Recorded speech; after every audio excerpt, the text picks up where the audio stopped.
I'm sorry that you are so mean to yourself.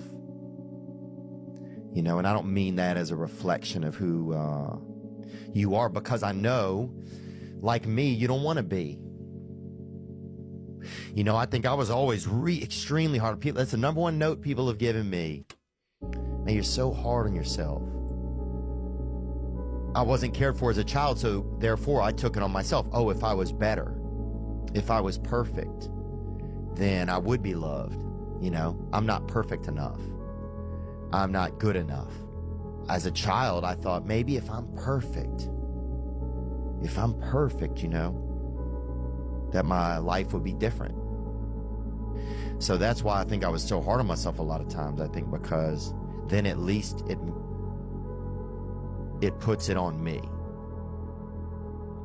I'm proud of you. I don't know, I'm starting to just feel something different.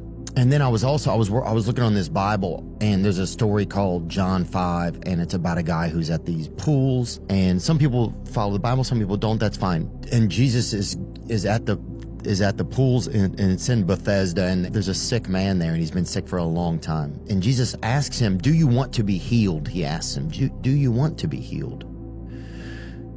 And that's a crazy question, because, you know, if I get healed, then I'm different. You know, if somebody gets healed, they have a new story. So that's just been something that I've been having to ask myself. It's like, yeah, do I want to be healed? Do I really want something different? And sometimes a lot of the answer is no, I don't. I don't know if I'm scared of it. I don't know what I am. I don't know if I don't want to do what it takes to get. I can't even tell what it is. It's hard for me. Some of this stuff's a little bit hard for me to say. I don't even know why. But I think I want a new story. You know, I get a little scared sometimes when I think when things are going well, or when things are feeling good. It's like, you know, I don't know how to handle it. I think there's a little part of me that feels like, oh, you don't deserve it, or something's wrong. I think I'm just so used to the feelings inside of me over the years not being good ones, that that those are the footprints. Those are the footprints I continue to walk in. You know?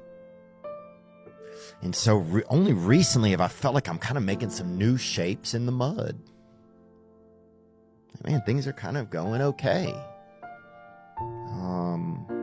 And yeah, it's just such a foreign, it's just been foreign to my life to feel okay.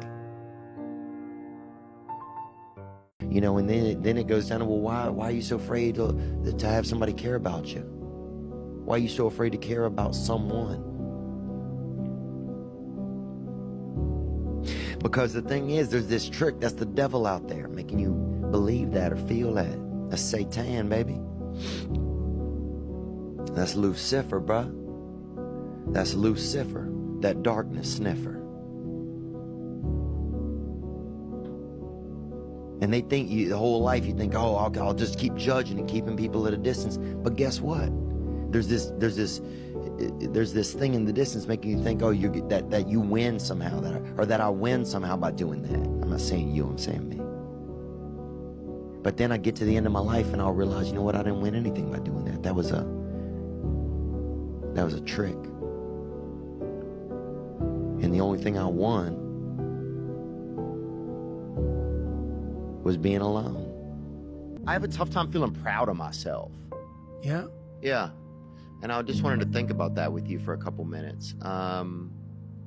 Yeah, I just have a really tough time feeling genuine, you know, people are always like, you should feel proud of yourself, you know? And it's really tough for me to do that. Well, you know, pride is a cardinal sin, you know, and there's a reason for that. And there's a reason that pride goes before a fall. And I don't think you should be proud of yourself. I don't think that's the right terminology. Okay. And I think that's a place where our culture has really fallen off the rails.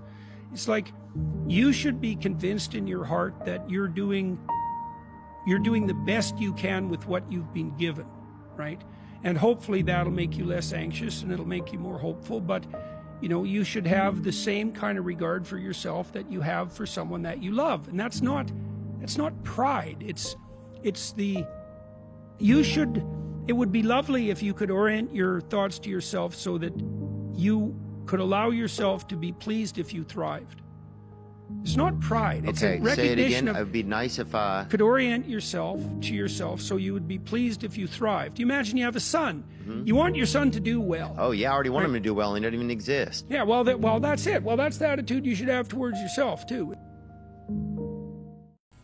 Because the only thing that I had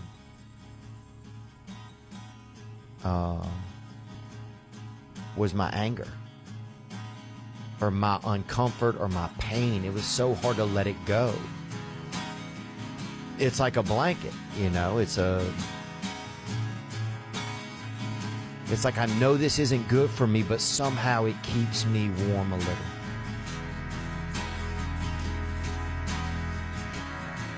You know, the only thing I had, you know, when I was young, and I'm not talking about self-pity here or anything like that. I'm trying to really examine this, like why we hold on to those things. Because yeah, for a long time, all I had was just my anger, and I was wrong. That you know, it's somebody's. All I had was that. And when you have that from a young age with a parent, it's like it's not even you holding on to it as a conscious adult. It's this it's this inner child that's got this claws on it, you know. He got them grips, them mitts, baby. And so it's hard to let go of some of that. Why are you so afraid to have somebody care about you? Why are you so afraid to care about someone? So if I'm resentment about something, if I'm angry about something, I need to go look at why I'm angry about it. And if I can eventually find a way that I had some say in it, then at least it's in my control. And not only did I miss out, could I miss out on caring about people, but I missed out on feeling probably a lot of the love that people had for me. The whole life you think, oh, I'll just keep judging and keeping people at a distance. But guess what? There's this thing in the distance making you think, oh, that you win somehow, that I win somehow by doing that. And the only thing I won was being alone. You know, I get a little scared sometimes when I think when things are going well, or when things are feeling good. It's like, you know, I don't know how to handle it. I think there's a little part of me that feels like, oh, you don't deserve it, or something's wrong. I think I'm just so used to the feelings inside of me over the years not being good ones that that those are the footprints. Those are the footprints I continue to walk in. You know? And so only recently have I felt like I'm kind of making some new shapes in the mud. Man, things are kind of going okay. And yeah, it's just such a foreign, it's just been foreign to my life to feel okay. It's really hard for me to feel proud of myself, Yes. you know? So stop saying that. Okay. Because every time you say that, you're rewiring it back in your body over and over. It's a story. It's like there's an old phrase that says, tell a lie big enough, loud enough and long enough, sooner or later people believe it. You know who said that? Hitler. Oh, I think you were going to say Fauci. Well, same difference. But yeah, I didn't know it was going to be. We're aligned on that one, brother. I say it a lot. Yeah, it's because there's a heavy bit, even to my whole new story, to having a new story. Yeah. Even having some success in my life, it's almost like some of it feels embarrassing, you know? And some people feel like, you know, the word people use is imposter syndrome. It's all bull. It's just fear that you're not enough. We all have that fear, brother. Yeah. You know, I feel that at times. I don't feel it much now, but I'm 63 years old and I've done a lot of things for 40 years, you know. You built enough patterns. Yeah, I built up new patterns. Yeah. It's like a muscle. You know, everybody's got the muscle. If you use it, it grows. If you don't use it, you lose it, right? Yeah. It doesn't ever disappear, though. It just looks like it's not there. But if you demand that you push it beyond what it's comfortable with, and that's what you're doing right now, you're pushing beyond your comfort. You were settling for comfort to try to survive. Now you're like, F that. I want more out of this life. You know, I'm not going to settle for that. But then you keep telling yourself the old story. So change your story, change your life. It sounds overly simplistic, but it is true. No, I love it. I appreciate you saying it.